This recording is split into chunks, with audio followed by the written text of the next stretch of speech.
What is up, everybody? I feel a little bit out of practice here. It's been 2 weeks to the day since our last show, and I lied to all of you. I said we were going to do at least one down in Florida. I didn't get to one. I was running around doing a bunch of things. I was then going on vacation to Disney World. I'm sure you all know by now. It was our first trip as a family. It was really great. We're going to talk a little bit about that. But then Ryan was going on a trip, and so it's been just this hecticness of 2 weeks. And I was putting together the show today, and I texted Ryan yesterday. He's like, yeah, I have all my stuff in Arizona. He's on vacation, but the Wi-Fi is really bad out here. So I don't know what we're going to do. And I'm like, you know what? Enjoy your vacation. You let me enjoy mine. He was crushing it on the coverage for the past 2 weeks. I'm going to go to the bullpen, and I'm going to bring in an ace out of the pen, Joe Buscaglia from The Athletic. What is up, buddy? Oh, not too much. I gotta throw some shade your way. I've known you all this time now, and you don't even know how to pronounce my last name. Here's the thing. You're killing me inside. I do, but like I'm looking at the name up on the thing, and I feel like every time I see it, I want to say Skag. I don't know why. Well, to your point, my nickname growing up was Skags. So right. It's all kind of there. And I think it's Tim who calls you sometimes B Skags or something to that extent. Yeah. So like it's always floating around in my mind, and you put it up on the thing, but just pronounce it right. Actually, do you want me to go in and delete the G so that way like we don't run into this again? Just pretend Joe Buscaglia from The Athletic. Just pretend it's not there. No, I apologize. It's cool. I was very like scarred as a child with all the telemarketers calling and just absolutely butchering my name for years on end. So we're good. You can find all of his work at The Athletic. It is great work. He's written a bunch of pieces that we're going to talk a little bit about tonight. The Buffalo Beat is the podcast. You're going to want to go check that out. He has a fresh new episode up right now with Elena Getzenberg from ESPN. So you're going to want to go check that out as well.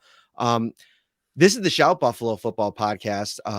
And we are going to get into a lot tonight, Bills related. So stick around, but we got to start with Disney because Joe has been kind of getting me geared up for the Disney trip. He's been a bunch over the years and kind of giving me the do's and don'ts, a lot of different things. And when I got there, I think it's your favorite park. Forgive me if I'm speaking out of turn, but Epcot, I got there and I was waiting to be wowed, and it took a little while. And I tweeted something egregiously, and I said that Epcot was a bit lame. And Joe immediately beelined to the replies, called it out, rightfully so. Yeah. And sent me a few notes. Go get a Viking coffee, which absolutely blew my mind. And then some other rides and some other attractions walking through the different countries. And it was awesome. But you had to call me out on my hot take, which turned out to be very lukewarm because I changed it. Yeah, I mean, I'm glad that you saw the error of your ways, but I'm more interested to see like where it all kind of turned for you, because I feel like you got in there, you had like a couple of bad experience. I don't even know if it was bad. Maybe you're just running on fumes at that point because Disney's Disney. But like, what was the turning point here? Where did you kind of pick it all up? So I'll bring in there's a guest appearance tonight. My wife, Caitlin. This is now almost 2-year anniversary. You can sit down here. 2-year anniversary of the Shout podcast. And this is her first appearance. Here, down because you're kind of like, I'll come down to your level here for a second. Oh, thank you. This is her first appearance on the show. And I had to bring her on today because she's been planning the Disney trip for 2 years. Like, I'm not even kidding. Like, it's been unbelievable, the time and effort that she's put into this. And we get to Epcot, which you screwed everything up. It's actually accurate. I really did. Well, so in my own defense, I am a Disney kid. I've been going to Disney since I was little, but I haven't been to Disney World in about 15 years because we were in Vegas and we did Disneyland twice. Very different. And when I was in Disney World as a teenager, it was just it was different. You had Fast Pass and that was about it. Like it just wasn't the science that it is now. And it really is such a science. And so I thought like, oh, we're going to rope drop. And I thought I read every blog carefully and I followed all the extremists of it. And I thought I had it all down. And Magic Kingdom the day before, which was our first day, went fairly well, I thought. I mean, it was good. We stayed through fire. We were there at rope drop for resort guests. So we were there at Magic Hour and then we stayed through fireworks. We did really well. And then Epcot, it just imploded. Okay. So let me take over here and I'll bring you guys up to speed. First of all, I'm going to tell you this. It's probably going to throw you off, but these are comments here on the right hand side that you can read while we're actually going live. So if somebody makes fun of you or says something about something that you say, you can actually read it live and have to deal with that emotionally. Oh, somebody said, way to throw your wife under the bus. Which, yes, I did. Welcome to my life. Yes. So we get to Epcot after an absolutely crazy morning. We didn't have breakfast. She's like, we'll eat there. There's nothing open when you first get there because it's basically built for adults. And like, they want to start drinking. Yeah, they just start drinking. Like you can get any kind of beer you want or alcoholic beverage, but you can't get a decent order of pancakes or a bagel anywhere in the place. So I'm just like, I'm not feeling it at the start. We go on. What was the first ride we did? Oh, we went Spaceship Earth, which is such a classic. Oh my gosh. He hated Spaceship Earth. I literally like, when they bring out the salad to Michael Scott in the one episode he's ordering and he says, if you bring out the salad some way, I send it back. I wanted to send Epcot back. He was saying it while we were on Spaceship Earth. Like, because the ride was so terrible. He's so dumb. And so I was like, okay. And then we got to Soarin' and that brought it up a little bit. What? They didn't like it. See, they think you're nuts too. Okay. Everybody relax. I'm coming around here. I'm just trying to take you through. I'm doing some storytelling here. Okay. So we went on Soarin'. It was better. Soarin' was great. It got me emotionally soaring a little bit, I will say. And it got things out of the dumpster. No, the turning point, there were two turning points that made the whole thing change. The first one was that he got to eat. And so once he got to eat, where did we eat, by the way? I don't remember. Oh, that Mexican place. And we also had a margarita. Oh yeah, we had a couple margaritas. You're talking about that stand that's right outside the it was that Mexican cantina that you told him about. Okay. Yeah. Gotcha. And so we went to that and we ate. And then right after that, we did Turtle Talk with Crush. And Kennedy got picked out of the crowd to like talk to Crush. And it was really adorable. And from that moment on, he was sold. So then Epcot turned out great. We ended up staying through fireworks and it was great. And then we loved Animal Kingdom and we loved Hollywood. And then we finished off with Magic Kingdom again yesterday. And we did a pool day. And that was it. It was awesome. Very smart to work in a pool day, especially with the kiddos. Yeah. Although I think next time the pool day will be the last day because they were exhausted after that pool. Matt was exhausted after the pool day. Was exhausted. Am exhausted still. Exhausted. So we did the mileage. I did the mileage this morning. 75 miles we walked in 6 days. Wow. That's wild. I mean, I work out, I run. I feel like I'm in pretty good shape, decent shape. I'm hurting at the end of every night to the point where she's like, I'm like, you gotta have to rub my feet or my calves or something. Like we're just experiencing pain right now. And we got to do anything we can do to alleviate this situation. But I will say the experience for the kids, like, so you and Sarah have done Disney a bunch of times, like as kids and as partners and you love the experience. And I got to say personally, there's a lot of things I loved about it, but what it did for my kids, like it was irreplaceable. And even though at times I wanted to throw both of them right off the ride because the emotional ups and downs for a kid that goes from all of this just like stimulation to being exhausted and walking and being in the hot. So they're just like, oh my gosh. Oh, and Torres too actually asked, did you have all your shirts made? Because we posted shirts every day. No, she made them. She's got this like Cricut machine that like makes them and then she's got to like iron them on. She did each one specific, day specific, park specific, person specific. Yeah, it was next level. 32 shirts. But you got me in trouble because you'd made the one for Epcot. I talked some smack about it.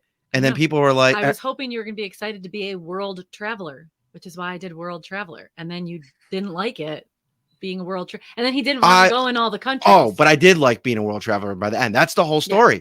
By the end of the night, we walked through a couple. You sent me to Sweden, right? Or Norway. Yeah, I got the, Norway to Kringla's Bakery for a He liked frozen that Viking beer. coffee.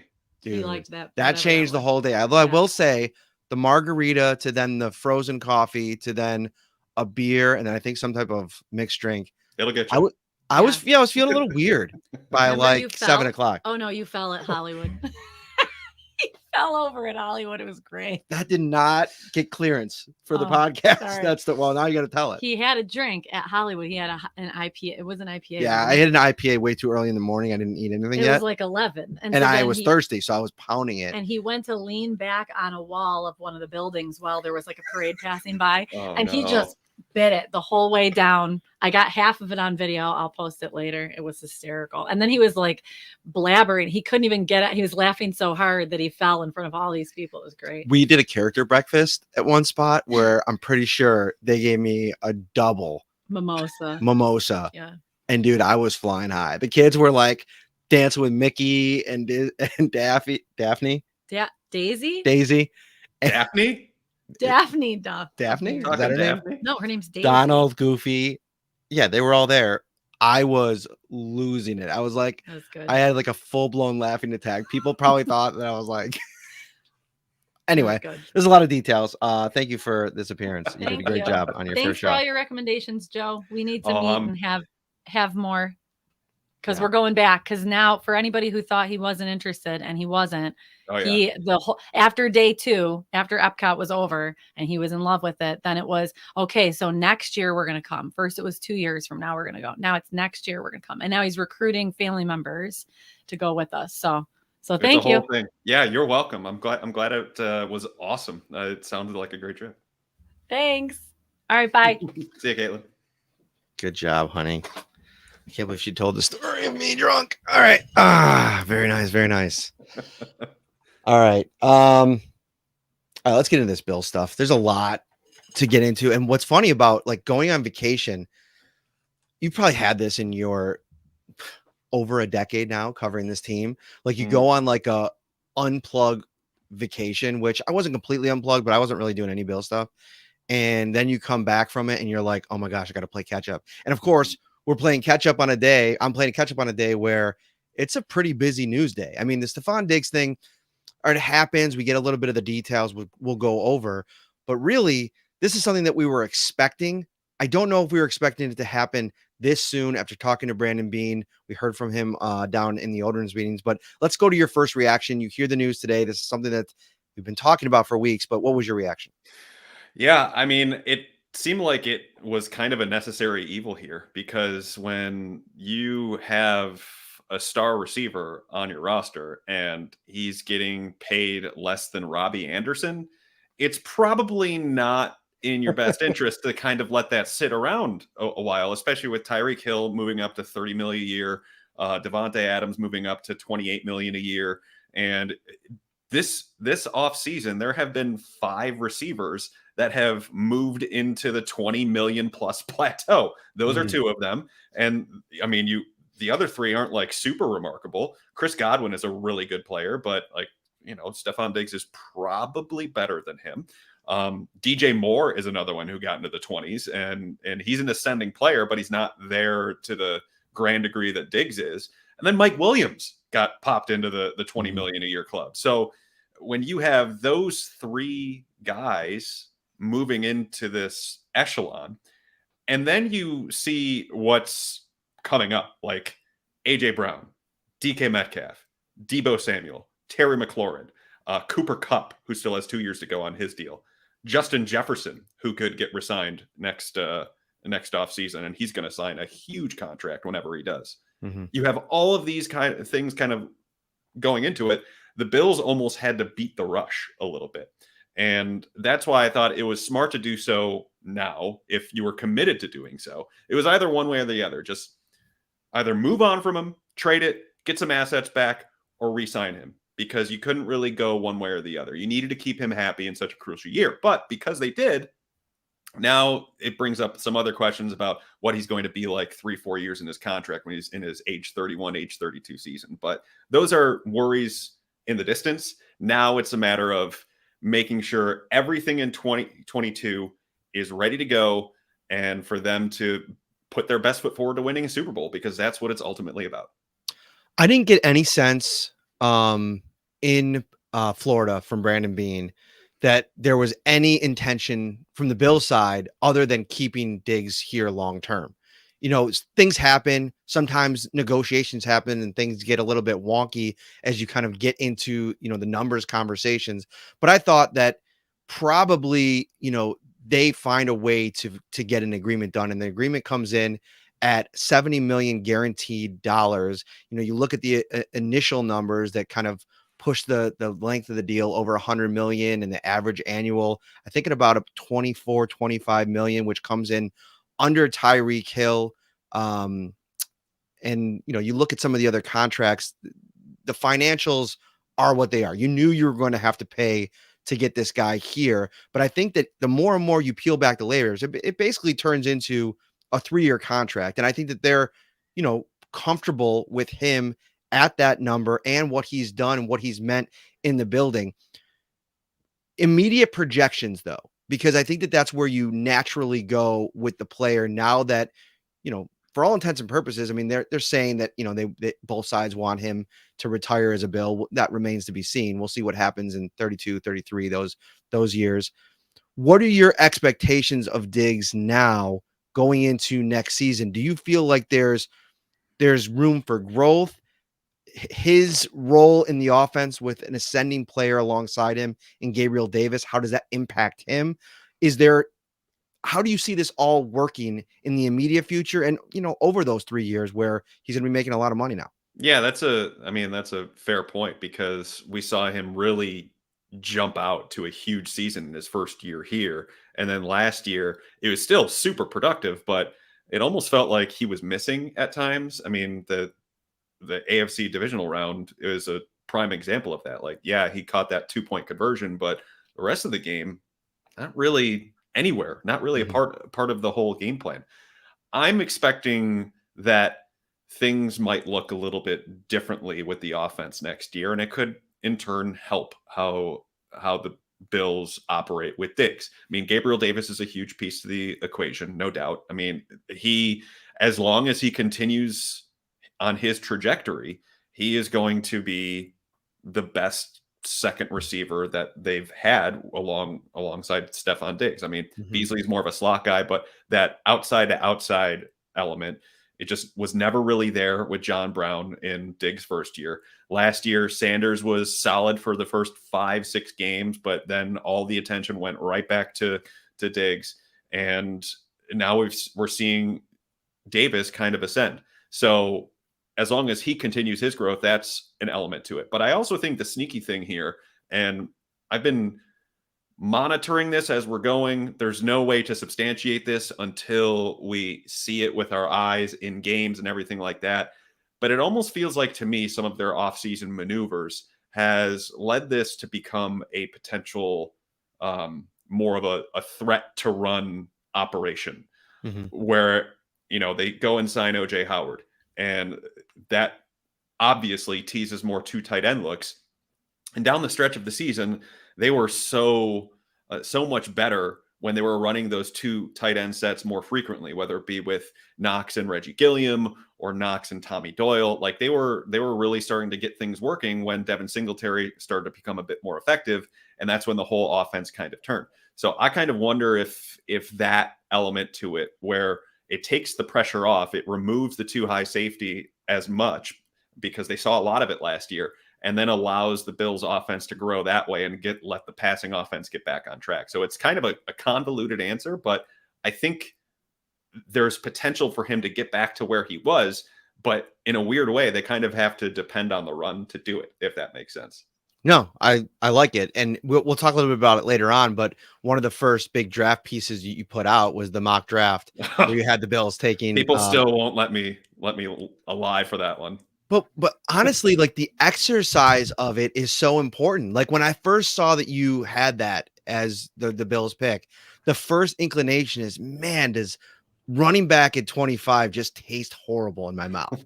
But the more you let it marinate and the more you think about, like, it's hard to put this on a guy like Breece Hall, but like, the measurables are insanely similar to Jonathan Taylor. And that was one of the first thing that kind of flipped into my mind when I started reading it. We were down in the combine and thinking about, all right, who are the kind of game-changing, like elite potential running backs here? And that's one of the guys that you're going to talk about maybe in that echelon. And it's tough. Jonathan Taylor is probably a guy that you see come in and have that kind of impact in 2 years, once a decade maybe. But the measurables are there, and he could have, Breece Hall, if he's able to kind of be that dynamic runner. You brought up a lot of good points in the story. I don't know where I was going. We could probably just kind of veer off track here because this is really interesting.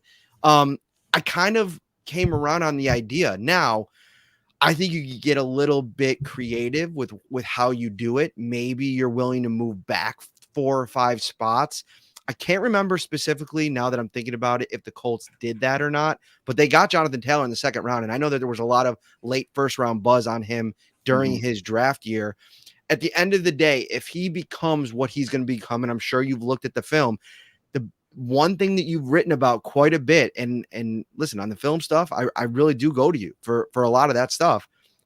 There could be a potential change in how the Bills operate in the run game now that Aaron Kromer is the offensive line coach.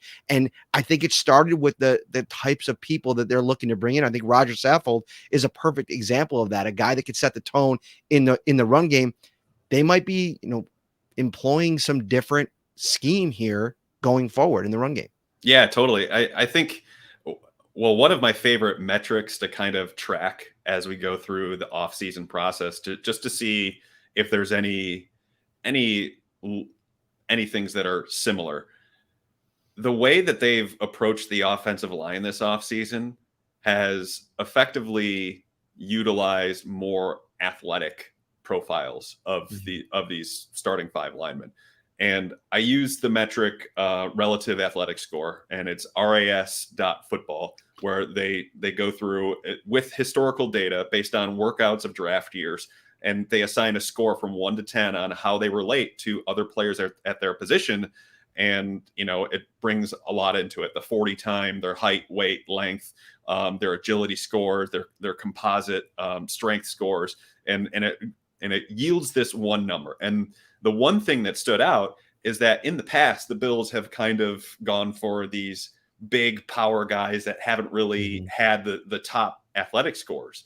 But recently, you look at what they have now as their projected starting 5, it's like 8.5 and above. And Deion Dawkins is the lowest one. And he got drafted way back in 2017 before they had this philosophy. But Mitch Morse is in the 9s. Spencer Brown is a 10. Roger Saffold as a guard was in the 9s, I think around 9.5. Ryan Bates is a little over 9.5. So there's clearly a push here to get a bit more athletic. And the only thing in my brain that could justify that is if they're trying to do a lot more movement with their offensive line, whether it be with zone blocking schemes, pin and pull, which Mitch Morse is really good at. And that's when he's at his best in the run game. And honestly, I think for them, bringing in Aaron Kromer, who most recently worked in that zone blocking scheme. And then there's also this little facet of it. In McDermott's first year as head coach, his offensive coordinator hire was Rick Dennison, who wanted to employ the zone run scheme, but they just weren't equipped to do it because they were coming off the power run game with Rex Ryan and LaShawn McCoy as their main guy, but the power blocking was really the way they went about it. And so they kind of switched their philosophy mid-season to become more productive as a running team. I think McDermott, being a defensive mind, has always been kind of fascinated by the zone scheme. And this is my guess here, because it is so difficult to defend against. So in having all of these different elements moving along the sides as moving along in zone and being able to get to the second level easily and getting out in front of blockers, I think for them, having that ability to press a defense that way, in their mind, can only help the passing offense as well. So to do that, going back to the running back point, you need the right guy. You need a patient runner. You need someone who can explode through the running lane. And Singletary is good, but he doesn't have that explosiveness, even though he dropped all that weight, reformed his body, and did a really great job last year. But I mean, he's not that guy, and he's also on the final year of his deal. So there's a part to it that makes sense. And trust me, I was like you last year. I was like, first round running back, no way at all. I'm totally against it philosophically, theoretically, everything like that. But this year, I think there's a little bit more credence to it because of how common too high safety looks became in the NFL last year. And I think there's a potential market to exploit by utilizing a late first, not early first, a late first pick on a running back, getting them on a cost-controlled 4-year deal, having the option for a 5th year where you know you are controlling them, and that 5th year being the lowest total of any 5th year option at any other position without having to commit an entire second contract to the player where the wheels really start to fall off with these running backs. I think there's a fair bit of logic to doing that if you feel comfortable enough in wanting to become a more dynamic and versatile offense. There's a few things from Brandon Beane, and I guess by association Sean McDermott, that have always stuck out to me during the build about the philosophy of what they want to be, right? And they've leaned so heavily into the passing game in 2020 and kind of evolved a little bit. But, certain things, over the course of time, last year, I think it was Brandon Beane talking about, if he likes a running back in the first round, he won't be shy about drafting one there. I remember when they first signed Brian Dable to be the offensive coordinator, one of the first things he said about him was how impressed he was with him going back to the drawing board and studying offensive line play and the running game with Dante Scarnecchia out in New England. Like, this has been part of, the process. They love what they have in the quarterback. They love what they have in the weapons around him. But I think that they also want to preserve Josh Allen. And that's another thing, part of this. The less he runs or has to run or feels like he has to run, if there's another element of the run game that's having a lot of success, I feel like that they'll be happy with that as an offense, knowing what they have now on the defensive side of the ball, particularly after signing Von Miller. Yeah, I think the Allen point is a great one. The idea that he has to be both the leading runner and thrower is not sustainable over time. And they depended on it last year and the previous 2 years, really, because of how dynamic it made their offense. And I'm not saying to remove it completely, because Josh is still going to be Josh every once and again and lower his shoulder and try and muscle through somebody. That's just who he is. And, probably in the future, it's going to get him in trouble by missing a game or two because, it came close to it against Tampa Bay late in the game there. But I think for them, they want to minimize that as much as possible. And, potentially if they were to invest in a running back that is more suited to what they're trying to run, then that could help Allen stay upright a bit more, make them a bit more unpredictable on offense. I think that's when they really struggled last year, Matt, when that Jacksonville game rings to mind more than anything, because Jacksonville just sat in too high for a lot of the game. Sometimes they went cover 3, but mostly they were just saying, okay, you are not going to do anything down the field. Prove to us you can beat us underneath. And the Bills just couldn't move the ball because they were too predictable. And it wasn't until kind of that Tampa Bay game where the light went on and they started to work in more of these 2 tight end sets that I keep referring to, but it was kind of the catalyst where teams couldn't just say, okay, they're in 11 personnel. Okay, they're in 10 personnel. Odds are it's going to be a throw. But, that even if it is going to be a throw, there's probably not going to be anyone other than the 5 offensive linemen protecting Josh Allen. And exactly what you're getting.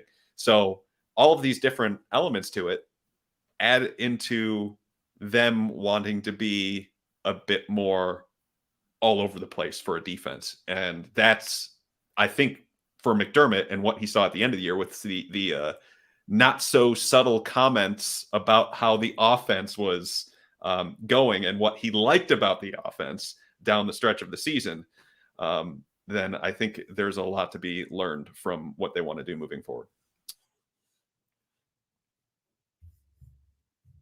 Down twice in the last week. The first one when there was trade rumors about Stefon Diggs that were kind of perpetuated a bit by comments Doug Whaley made recently on a radio hit.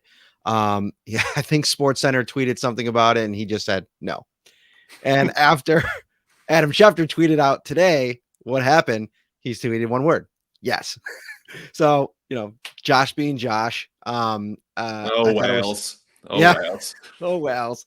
I think a big part of the reason that the Bills were so comfortable paying Stefon Diggs is not only what he's meant to Josh Allen, but the continuity has been really affected this offseason. I mean, listen, there's a lot of intrigue around the combination of Ken Dorsey and Joe Brady. And I think that the potential there and adding OJ Howard and the potential we've already talked a little bit about it. You've covered it a little bit, is the two tight end possibilities now with the personnel that they have. And that's even before we get to the draft. It's all interesting stuff. But I think when push comes to shove, most cases outside of the Kansas City game, when Gabriel Davis was the one that went off, Josh Allen relies on Stefon Diggs. So I think for that pairing to be in place for the next, foreseeable future, that's what I think the Bills are paying for more than anything else. Not to mention, what Stefon Diggs has meant in the building. Everybody who talks, I mean, if you saw the clips of Emmanuel Sanders on Good Morning Football this morning talking about his experience with Diggs in Buffalo, I mean, that's not the stuff you just say, to fake it. That's the stuff where I always got the impression that Sanders was really impressed with Diggs, and everybody else you talk to in that building is really impressed with Diggs. I wanted to pose a question because obviously Tyreek Hill signed his big deal. Devontae Adams went and got traded to the Raiders, but Hill specifically in 2028 at the perceived end of both of these contracts for Diggs and Hill, which team will look back and is more likely to regret the move that they made by giving this big contract? Will it be the Bills with Diggs, or will it be Miami with Hill? Yeah, that's a super compelling question. I mean, there's obviously no way of knowing, but I'm inclined to say Diggs projects better into his 30s than Tyreek Hill does, because a lot of times when you have speed-based receivers, when it goes, it's gone. We saw it with John Brown a couple of years ago, where he had a great 2019 season and he was their top guy. And it's like, oh, they have John Brown and they just added Stefon Diggs to it. Look at this dynamic duo. And then Brown was toast in 2020. But I mean, that's not his fault. It's just kind of how it goes. When the speed is gone, then you're just not as dynamic getting separation. You're not as dynamic getting out of your breaks. And even though Brown was still a good route runner, he depended a lot on that speed to get separation. Hill is obviously an athletic freak, and is probably one of the, if not still the fastest receivers in the NFL. But he's sneaking up there in age right now. I think he's turning 28, or he's already turned 28. And, maybe gets like 2, 3, maybe 4 more years of this elite speed production. But it is difficult to know when that might start to wane a bit. Diggs, on the other hand, to me, the way that he wins on the underneath routes, because that's really his calling card. It's all about his route setup, his technical savvy for all of it, how he just completely fools defenders at times in one-on-one coverage, how he's able to use the defenders' body positioning against them to gain separation regardless of the route, and reading the defense the way that he does. He will lose some separation as he gets older, but it's not like he's this deep threat dependent upon needing that speed to be able to get down the field. This is a great contested catch receiver. This is someone who rarely drops passes, which Tyreek Hill drops a ton of passes, by the way. And it's also like I said, a technician of the position. And to me, that projects more favorably moving forward. Now, will he be the same guy 4 years from now? Probably not, just because it's tough too. But I do think there's a chance that he is able to outproduce Tyreek Hill the later it gets on into their contracts. And I think, obviously, right now, with what we have to work with, the quarterbacks that both of these guys have, I mean, Tyreek Hill is taking a significant jump down in terms of the talent that he's playing with. So that's, of course, what he's working with now. So if you're just taking that into account, you're probably sitting there like, yeah, I mean, Josh Allen, he's going to be good he's just entering his prime, really, right? Here's the thing, though. It's hard to project past this year at what the Miami Dolphins quarterback situation is going to be. Tua's got a season, maybe less, to show them enough after the kind of talent that they've now put around him. But here's the thing. All the things that you just mentioned about Tyreek Hill and the fact that they're kind of on a ticking clock now with the effectiveness of his game. Not only do the Dolphins have to figure out if Tua is the guy, they have to find another guy and figure out quick if that guy's the guy to really maximize the impact of Tyreek Hill in this offense. And listen, I think from a schematic standpoint, there's a lot of potential for what Mike McDaniel can do with Jalen Waddle and Tyreek Hill. I mean, there just is. It doesn't matter who the quarterback is, just from a talent on the field, like those two players, they're probably going to get the ball in their hands and have a chance to make plays. But I mean, even if it's not Tua, even if they have to kind of find another way, they got to find a way quickly. Yeah, I'm with you. I'm a little bit more optimistic about Tua, I think, than a lot of people are. Mm-hmm. I remember watching him on film before the Bills games. I mean, obviously he got knocked out in that first Bills game, and it was kind of a moot point, and he couldn't really do anything past that because he was out of the game. But I remember watching him, I believe it was the Patriots game the first week, and I'm like, okay, I see where this is at. And then as the season kind of went along, and when they played Miami later in the year, I went back to some previous games of film, and I'm like, this guy can make some really good throws. I mean, as long as it seemed like the difficult thing was when within structure, he's so dynamic. The one thing he has to work on is when things get out of structure. But I think who he has coming in Mike McDaniel and being as well trained and being able to kind of surround an offense around a quarterback to help them succeed the way that the Niners did with Jimmy G last. I mean, it wasn't perfect with Jimmy G, but they still made it to the NFC Championship game with a guy who's probably, somewhere between the 14th to 24th best quarterback in the league. 14th is probably kind. I mean, Tua, he's got good skills and he's got really good throwing. He can throw the ball with anticipation really well. His placement is great when he has the time to do it. I don't know. I'm kind of bullish on his fit with Waddle and Tyreek Hill in 2022, and I think Miami could make some noise and get to the playoffs next year, and maybe even compete to win a game in the playoffs. I don't mind their team at all, what they've done this offseason. Mm-hmm. No, I think that they're going to be better, and they've been good for the last two seasons. So I'm expecting a good Miami Dolphins team.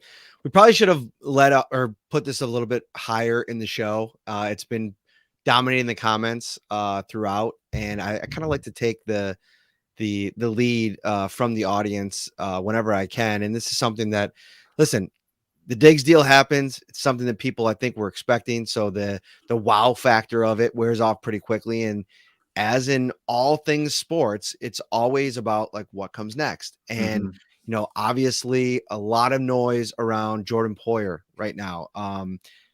Just find out today he's now going to be represented by Drew Rosenhaus, the powerhouse super sports agent that usually enters the mix when a player wants to be better compensated for their efforts. Jordan Poyer coming off of an all-pro season. His wife, Rachel Bush, very, very vocal on social media today, tweeting stuff, deleting stuff, tweeting more stuff. The gist of it is he's coming off the best season of his career. It was an all-pro season. You could probably pick your holes in it if you want, but in his eyes, one of the best safeties in the league. He's not getting any younger, 31 years old. Seeing money getting handed out all around him. Josh Allen gets the big extension. Stefon Diggs now. Von Miller gets signed for big money. Maybe Jordan Poyer, maybe Micah Hyde sitting back being like, we've been the good soldiers. We've taken, money or contracts that maybe a little bit less than we probably could have gotten on the open market. And time is starting to tick and maybe they want to get paid now. So how does this all come together? Is there any room for potentially a Jordan Poyer extension, new deal, if you will? Do the Bills want to go that route? I have some thoughts. Let's talk this out. Yeah. I think this is a multi-layered conversation because it depends on what the Bills value above all else. And they have a certain amount of decisions that they have to make ahead of the 2023 season. I know that makes no difference to this year, but this year they really didn't have to make any hard decisions in terms of who they had to let go. Like Harrison Phillips was a nice player for them, but they felt like they probably have about the same or a little bit better than him with the guys that they brought in. Levi Wallace, another player that they probably would have wanted to have back, but since he's not here, they haven't really been urgently trying to replace him. So let me jump in for a second. What? How much did they want Levi Wallace back? I've gotten to thinking about this recently because I read the piece that Ryan put together about how Levi came to his decision, and I'm like, my takeaway from that was, the Bills were in on it, and they would have been fine to take him at that price. Right, but my question should have been phrased better. Should they want him back? Yeah, I mean, I don't think it matters to them as much. I think, and this is another side conversation that we're going to have to talk out, is I just don't know that there is as much urgency from the Bills front office in getting a second cornerback to pair with Trey White than what's out there. They just have not prioritized it at all since Brandon Beane came into play. Think about who has represented their cornerback moves outside of Tre'Davious White. What do we have? Sharice Wright, Phillip Gaines, Levi Wallace, Dane Jackson, who was a 7th round guy, Kevin Johnson, Josh Norman, who is on his last legs of his career. This has not been a priority for them because they've had that great safety play. And I would argue that, investing in a long-term safety would make more sense than a second cornerback. But that's another topic for another day. Back to like the Poyer thing, they have a certain amount of decisions that they have to make for next off season because of who is coming up in contracts. Stefon Diggs was one that they already answered. So that takes away cap dollars next year. And there's already a bunch of cap dollars taken away from, Von Miller's contract going up, Matt Milano's cap hit going up again, and they can't really push that down too much farther. Josh Allen obviously ballooning to $39 million. So now you're sitting in a situation where Jordan Poyer, Tremaine Edmonds, and Dawson Knox are all going to be free agents next year. So what do you do? Are you going to be able to choose all three? Maybe. Is it fiscally responsible? Is it cap responsible to continue to pay everybody and not let anyone hit the open market? Probably not. So for me, I tend to think, all right, what does it boil down to? Probably if you had to choose for two to potentially go, it would be Edmonds or Jordan Poyer because they would cost you the most, right? Mm-hmm. So then it becomes a philosophical question. And I know a lot of people are out on Tremaine Edmonds. I get it. The team likes him more than a lot of people out there. So it comes down to a philosophical debate. Do you invest in an age 25 linebacker in Tremaine Edmonds or an age 32 safety in Jordan Poyer? What means more to you moving forward?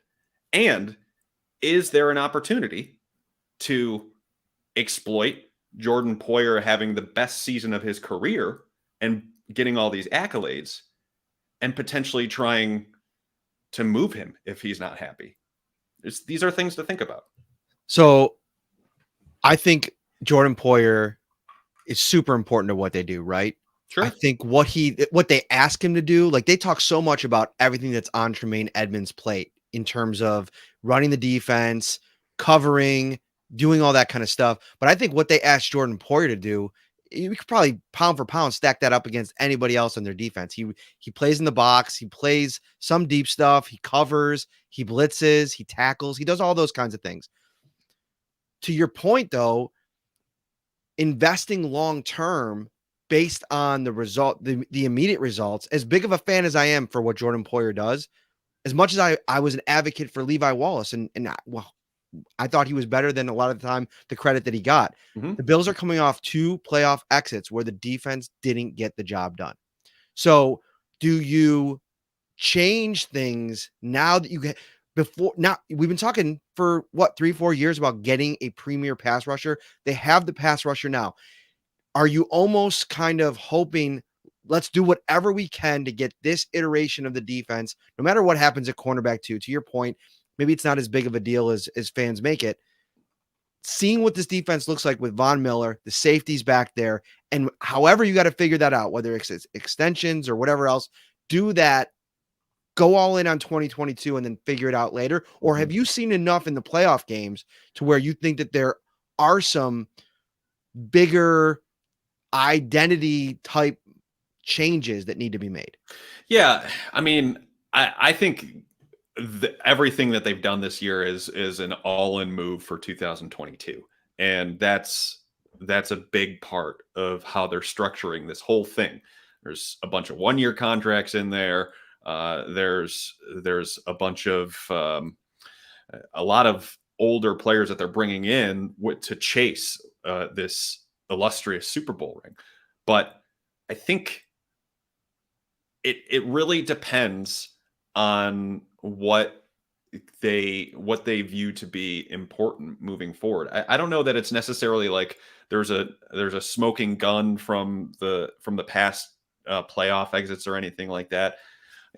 I think it's just they ran into a buzzsaw of an offense and they needed to win a shootout and they didn't get it done because they couldn't close out 13 seconds. I think that's what it boils down to more than anything. And there were some schematic things there too that should have been better. So it's not totally players' faults. Levi Wallace was put in an awful position on that one play with Travis Kelce. So I don't think there's like a legitimately necessary thing that they have to address.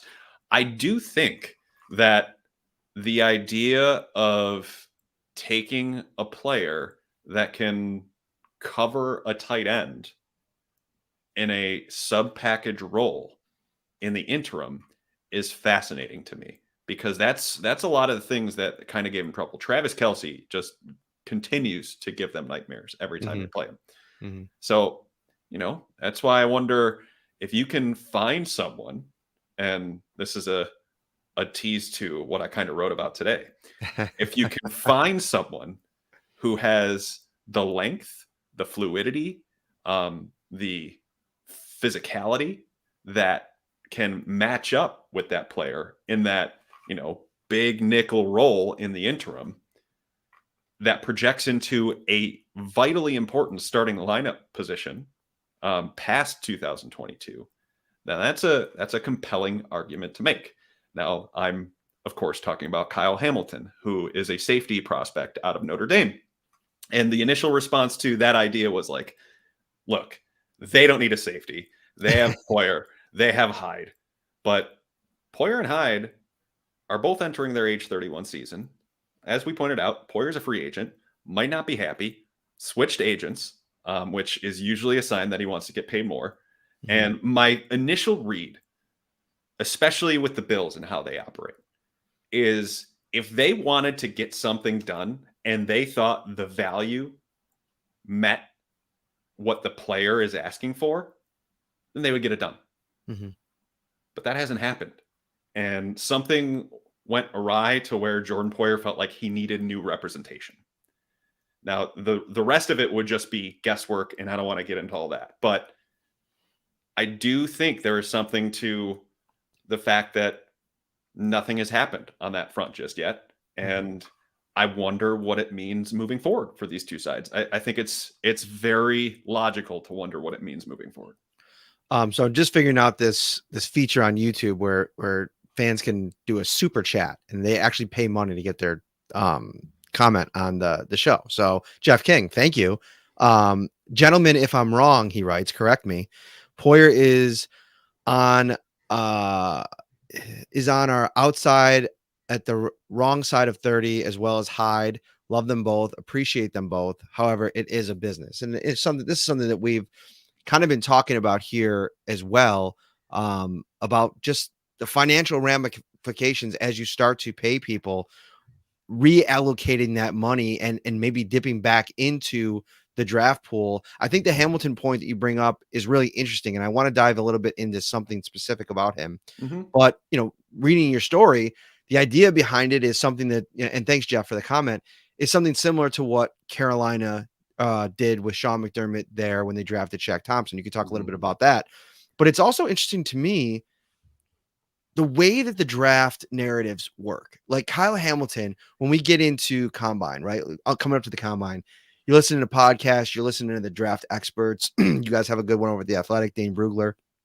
And the narrative is on this guy. He might be the best player in the draft. If he played any other position, if we was talking about any other position, he's the first guy off the board because he's just that good. He's a hybrid type of player. He can do multiple things, the physical traits, all the way that he plays, all that stuff is really good. And then as we kind of move along the draft process, right, starts to dip down. The numbers aren't great, whatever people are kind of finding. And we don't really know inside buildings where that draft trajectory began. Maybe he never was a top 5 pick. Maybe he was always a top 5 pick and we're hearing something different now and it hasn't changed in buildings at all. It's hard to know. Another interesting person too, that I think if he's in range could be a really interesting fit. I don't know how much he necessarily fits scheme wise to his own defense, but I think that's interesting too in its own right with a cornerback, because guys like Levi Wallace, who played a lot of press in college, I feel like you kind of learn to play in his zone no matter what you do anyway. But, I'd leave that more for you. Derek Stingley from LSU. He's a guy that coming into the draft process, his stock was way down. He wasn't going to test. People were talking about him maybe being even a fringe first round pick. Then all of a sudden he runs a super fast 40. Interviews are starting to roll in. And all of a sudden you got Ryan Clark coming out today saying that he thinks he's the best player in the draft. And boom, is he shooting back up mock draft boards across the country. It's just a really fascinating time. It's a machine. Yes. It's just crazy to watch it all. Yeah.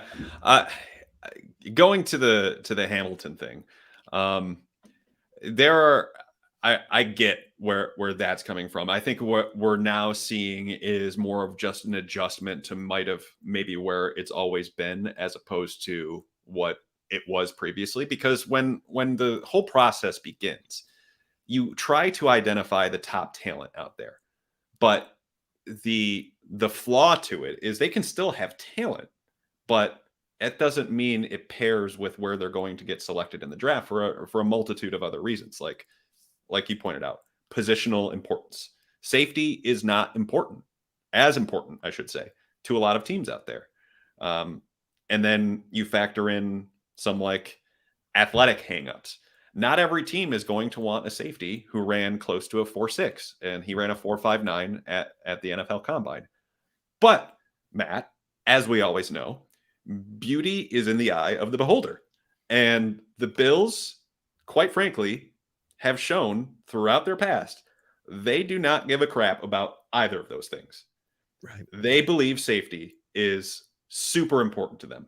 The first 2 moves Sean McDermott made was signing Jordan Poyer and Micah Hyde back in 2017.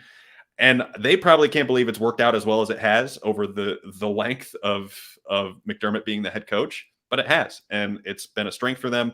It's why they've been able to get by at cornerback 2. And it's probably why they'll continue to do so in 2022. So knowing that they value the position highly, it's almost reminiscent to me of like the Tremaine Edmonds thing, right? Because Tremaine Edmonds was just this complete, I kind of cringe at the use of this word, but like people have described Kyle Hamilton as a unicorn. I don't even know what that means. He's a human being. Okay.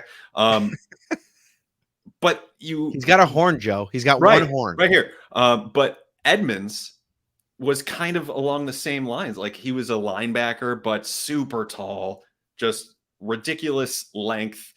Just an absolute athletic freak for what you usually get in the position. Mm-hmm.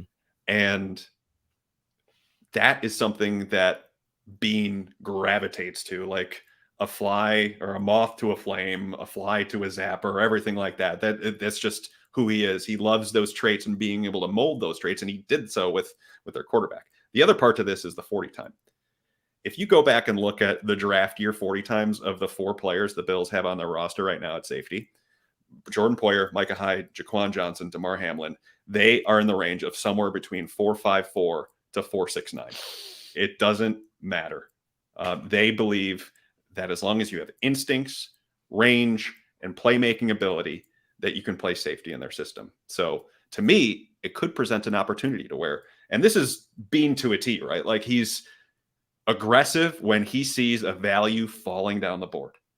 And if he believes this guy is potentially the best player in the draft, I could completely see him moving up.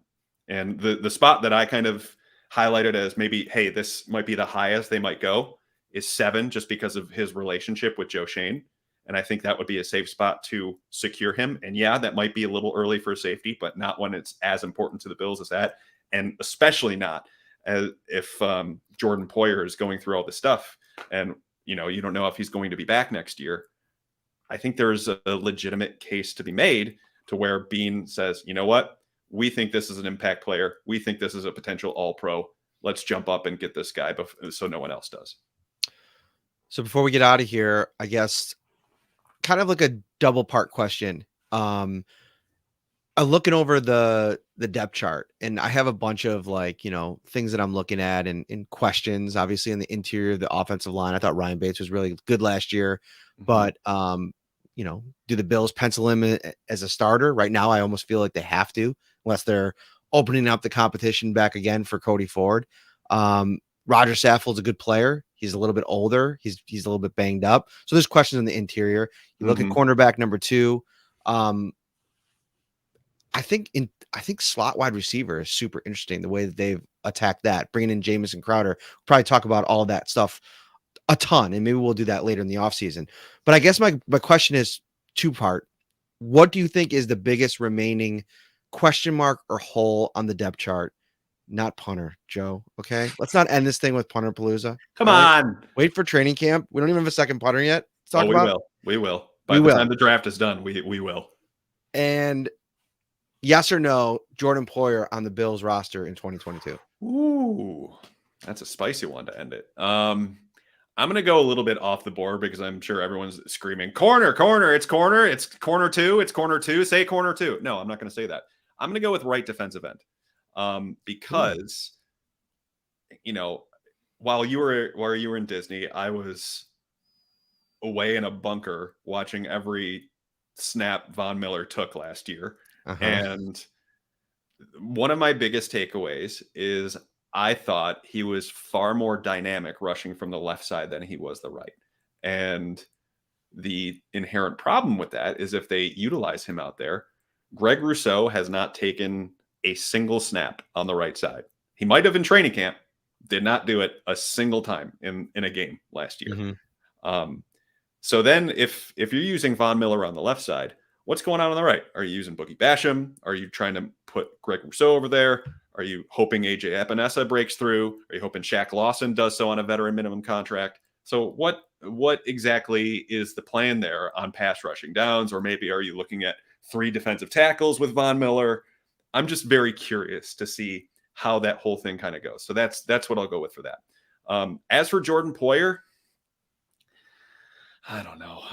I want to say that he will be here because of how important this season is to them coming up. But they are also not going to get to a point where they're going to push forward a value just because the player is upset.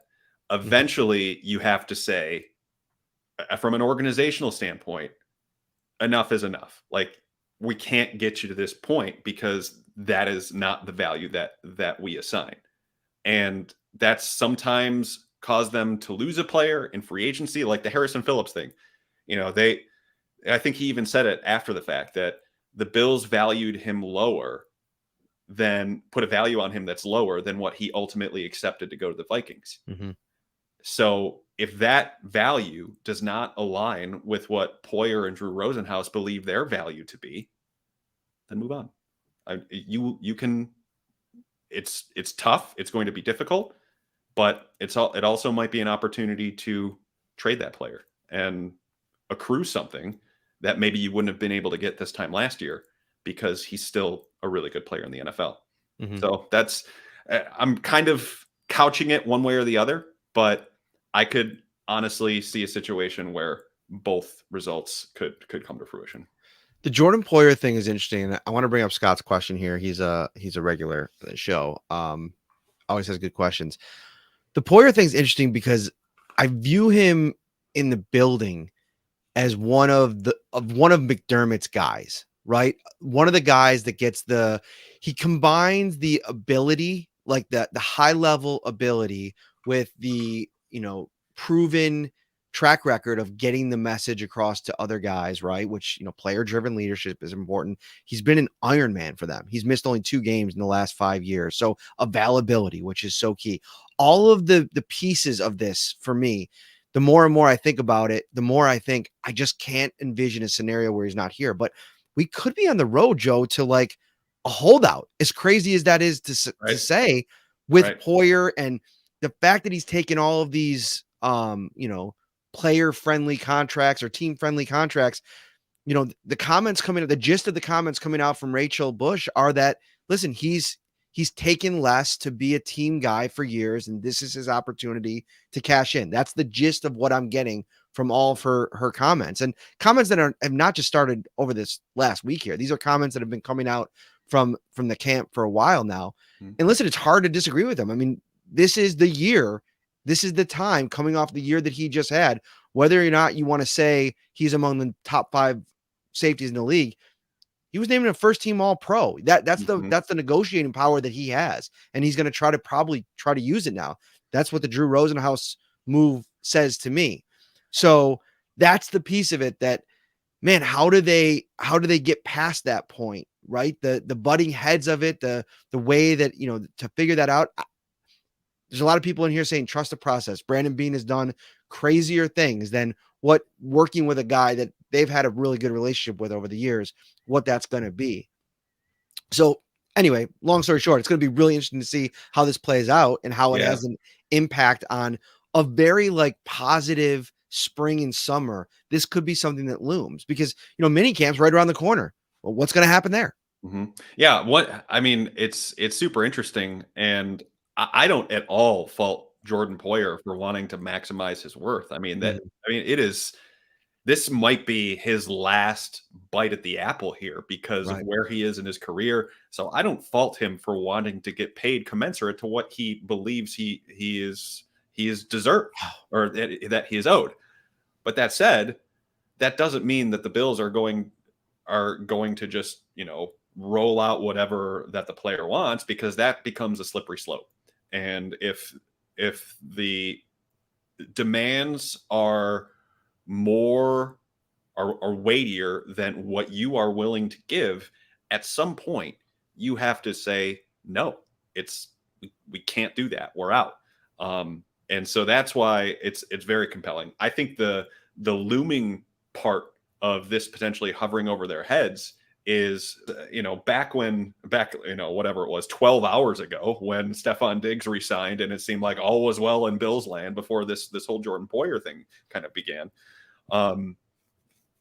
It seemed like they have removed all the variables, that every potential pitfall that they could have had was taken care of in terms of contracts, getting players to be a star-studded starting lineup, every little thing.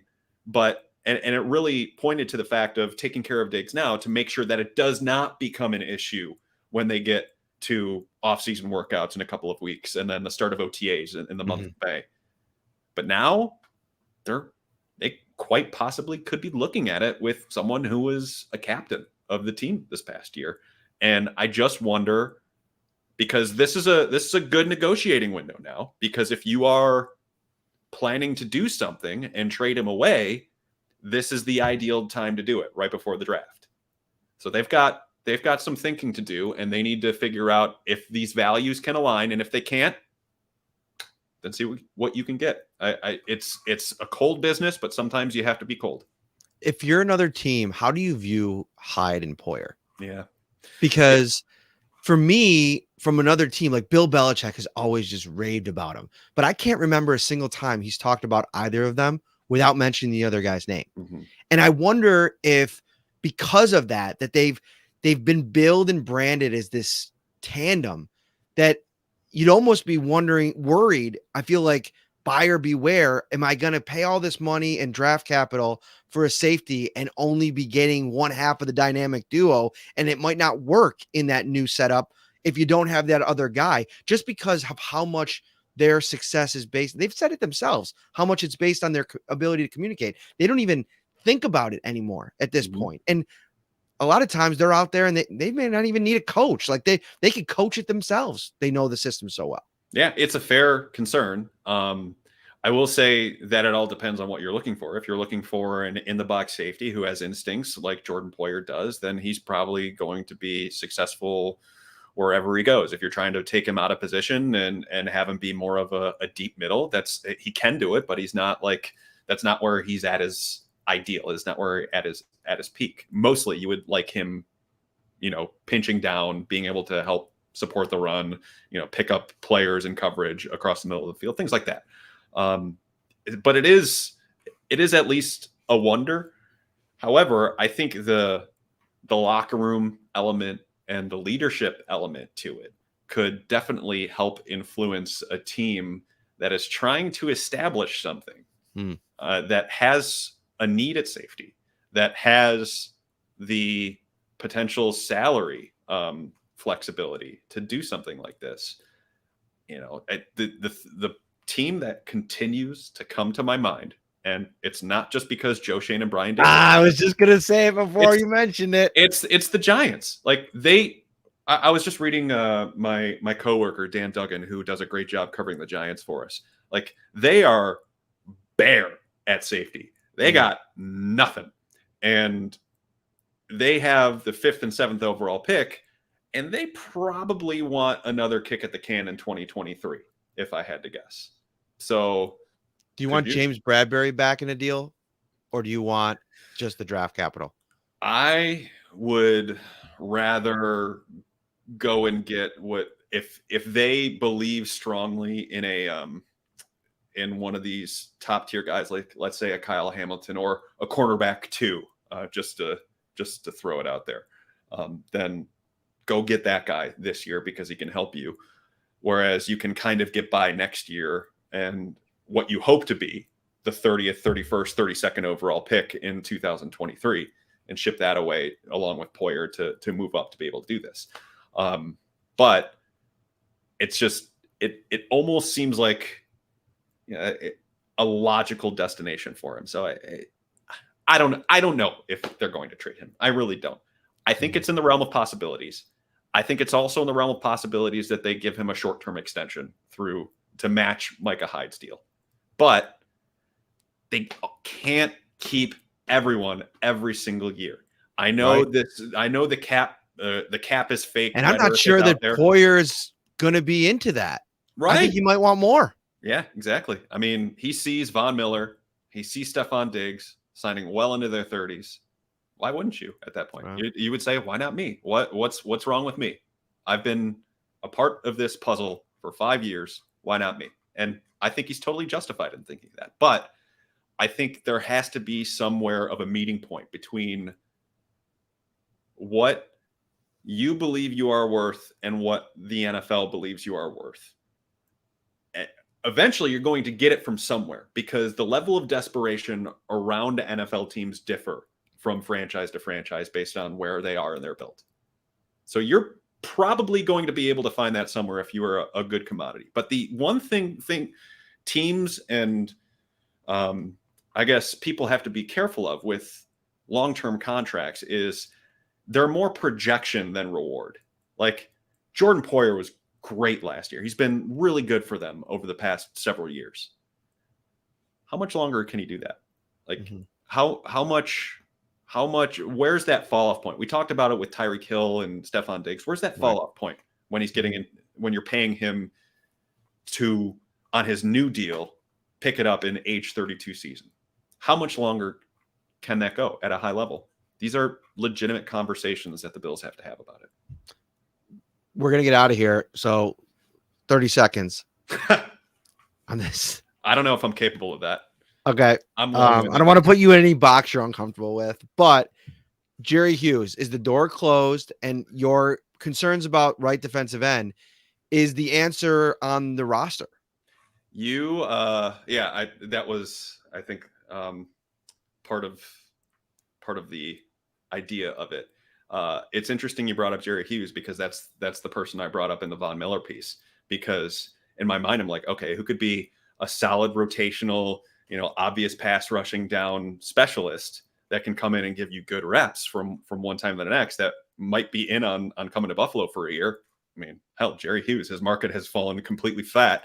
They might have more cap space because of the Diggs deal.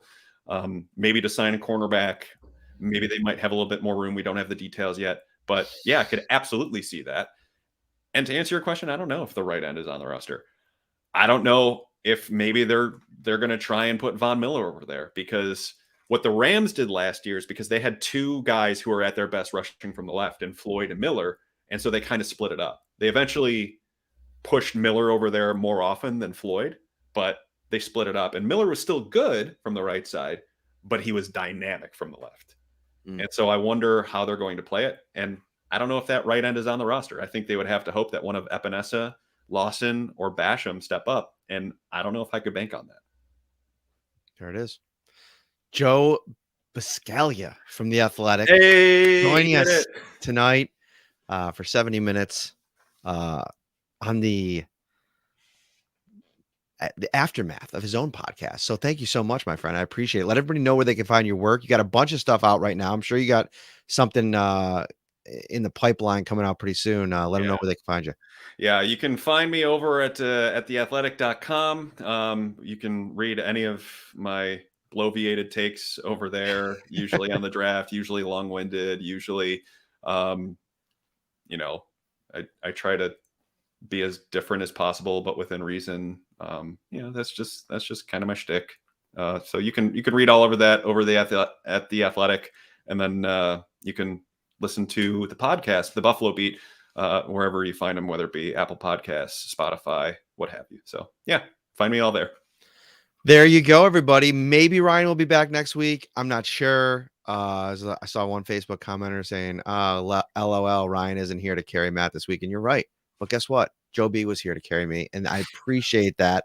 For Joe Buscaglia from The Athletic, I'm Matt Parrino, Syracuse.com. We will see you next week. Enjoy your week, everybody.